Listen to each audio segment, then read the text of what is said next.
வணக்கம். அக்குபஞ்சர் சிகிச்சை எடுத்துக்கொள்வதனால் கிடைக்கக்கூடிய பலன்களை தான் இந்த வீடியோவில் பார்க்க போகிறோம். அக்குபஞ்சர் சிகிச்சை எடுத்துக்கொள்வதன் மூலம் ஒரு வலி நிவாரணியாக செயல்படுகின்றன. ஒரு குறிப்பிட்ட புள்ளியில் ஊசியை குத்தி வைத்து சிகிச்சை கொடுக்கும்போது வலி நிவாரணிக்காக ஒரு சில புள்ளிகள் இருக்கும். அதை தூண்டிவிடும்போது வலி குறைந்து ஆரோக்கிய நிலைக்கு கொண்டு வரப்படுகின்றது. அடுத்ததாக செடேட்டிவ் எஃபெக்ட்ஸ் என்று சொல்லுவோம். ஒரு குறிப்பிட்ட புள்ளிகளை தூண்டிவிடும்போது தூக்க நிலையை அதிகப்படுத்துவதற்கும் புத்துணர்ச்சியை ஏற்படுத்துவதற்கும் ஒரு சில புள்ளிகள் இருக்கின்றன. அந்த சிகிச்சை கொடுக்கும்போது அதிக பேஷண்ட்ஸுக்கு வந்து தூக்கம் வரல, இன்சோமியா போன்ற கண்டிஷனில், மன உளைச்சல் போன்ற கண்டிஷனில் ரிவர்ஸ் பண்ணி நார்மல் கொண்டு வருவதற்கும் அக்குபஞ்சர் சிகிச்சையானது பெரும் பங்கு வகிக்கின்றன.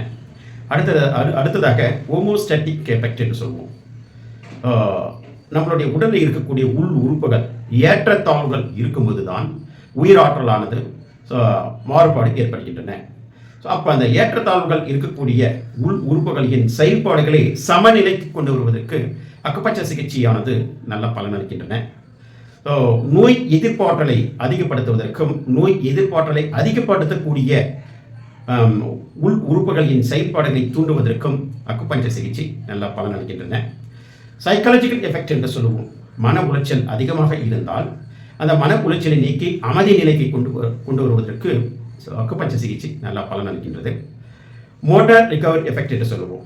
வாதத்தினால் பாதிக்கப்பட்டு இருந்த இயக்க நரம்புகளை மீண்டும் செயல்பட தொடங்கி அதனுடைய செயல்பாட்டுகளை தூண்டுவதற்கும் பழைய நிலைக்கு கொண்டு வருவதற்கும் பயனளிக்கின்றது. குறிப்பாக பக்கவாதத்தினால் பாதிக்கப்பட்ட நோயாளிகளுக்கு, பிட்ஸ் போன்ற நோயாளிகளுக்கும் நல்ல பலன் அளிக்கின்றது. அக்குபஞ்சர் அவசர காலத்திலையும் குறிப்பாக மூச்சு திணறல், படபடப்பு, மயக்க நிலை போன்ற அவசர காலகட்டத்திலையும் நோயாளிகளை சப்போர்ட் பண்ணுவதற்கும் மயக்க நிலையிலிருந்து மீட்டு எடுப்பதற்கும் அக்குபஞ்சர் சிகிச்சை பெரும் பங்கு வகிக்கின்றன. ஹார்மோனல் எஃபெக்ட் என்று சொல்லுவோம். நாளமில்லா சுரப்பிகளினுடைய ஏற்படக்கூடிய நோய்களை சரி செய்வதற்கும் அதை தூண்டி விடும்போது நோய்கள் உண்டாக்குவதை சரி செய்வதற்கு இந்த அக்குபஞ்சர் சிகிச்சையானது நல்ல பலனளிக்கின்றது.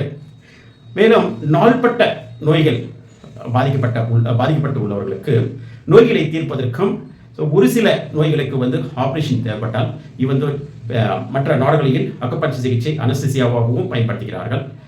அது போன்ற நிலைகளுக்கும் அக்குபஞ்சர் சிகிச்சையானது நல்ல பலனளிக்கின்றது. டோனிஃபிகேஷன் எஃபெக்ட் என்று சொல்லுவோம். சோர்வு நிலையாக இருந்தால் அதை தூண்டி விடுவதற்கும் சோர்வை போக்கி ஆரோக்கிய நிலைக்கு உண்டாக்குவதற்கு அக்குபஞ்சர் சிகிச்சையானது நல்ல பலனளிக்கிறது.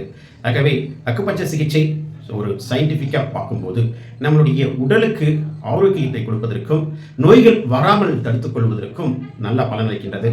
ஆகவே உங்களுக்கு ஏதேனும் உடல் ரீதியான கம்ப்ளைண்ட்ஸ் இருந்தால் குவாலிஃபைட் மருத்துவரை அணுகி ஆலோசனை பெற்று சிகிச்சையை எடுத்துக்கொள்ளுங்கள். நன்றி, வணக்கம்.